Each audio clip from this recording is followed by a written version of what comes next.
এই যে প্রচণ্ড শীত, শীত তাদের জন্যই মজা যারা শীতের বিলাসিতা করে সকাল 10টার পরেও লেপের মধ্যে যাদের লাগে খোঁজা।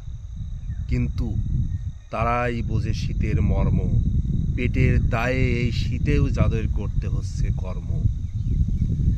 যাদের ফেটে যাচ্ছে মুখ হাত পায়ের চর্ম, নাই শরীর গরম করার কোনো কাপড়, শীতে কষ্ট পাচ্ছে সকাল বিকাল রাত দুপুর। আসুন বাড়াই মানবতা প্রশস্ত করি হৃদয়ের দিল, তাদের সাথে আমাদের করি অন্তরের মিল। নিজের সামর্থ্য মতো যা কিছু আছে বিলিয়ে দেই তাদের মাঝে, যাতে আমরা একই সাথে চলতে পারি, একইভাবে চলতে পারি তাদের কষ্ট নিয়ে সকাল দুপুর সাজে। ধন্যবাদ।